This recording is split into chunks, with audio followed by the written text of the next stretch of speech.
শম্পাপুর দ্বিতীয় ডেলিভারির কথা শুনে অঝরে কাছে তার মেয়ে আয়াত। শম্পাপুর মূলত জীবনের কাহিনী সম্পর্কে আমি আপনাদেরকে ছোট্ট করে একটু বিস্তারিত জানিয়ে দিব।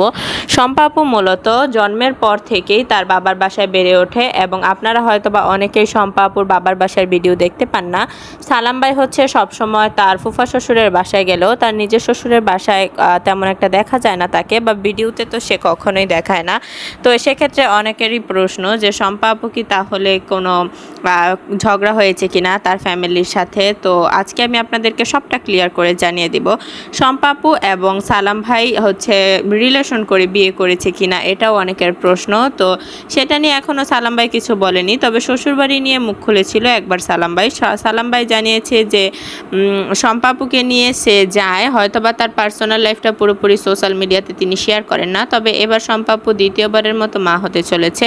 দ্বিতীয়বারে পুত্র সন্তান দুনিয়াতে আসার আগেই তাদের মধ্যে একটা ভয় কাজ করছে, কারণ হচ্ছে যেহেতু আয়াত হচ্ছে শম্পাপুর সি সেকশনে হয়েছিল এবং এই সন্তানটাও সি সেকশনেই হওয়ার সম্ভাবনা বেশি, এবং ডক্টর বলেছে যত দ্রুত সম্ভব তাদেরকে হাসপাতালে অ্যাডমিট করা। শম্পাপুর শারীরিক অবস্থাও কিন্তু এখন খুব বেশি একটা ভালো যে তা কিন্তু নয়।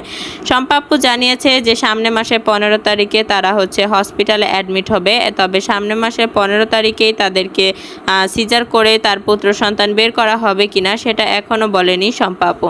তবে শম্পাপু জানিয়েছে যদি শরীরের কন্ডিশন ভালো থাকে তাহলে সামনের মাসের 15 তারিখ তারা গিয়ে অ্যাডমিট হবে, এবং সব কিছু সুস্থ থাকলে স্বাভাবিক থাকলে সামনের মাসের 15 তারিখ আপনারা সবাই একটা সুখবর পাবেন। তবে এই কথা শুনে অঝরে কাঁদছে আয়াত তার মাকে ছাড়া এক মুহূর্ত থাকতে পারে না। সেই কথা চিন্তা করে আয়াতের বুকটা যেন ফেটে যাচ্ছে। তবে সালাম ভাইও এটা ভিডিওর মাধ্যমে ধারণ করার সময় সালাম ভাইও হয়তো বা একটু ইমোশনাল হয়ে পড়েছিল, এবং দর্শকরা আয়াতের ভিডিওটা দেখে অনেক বেশি ইমোশনাল হয়ে পড়েছে।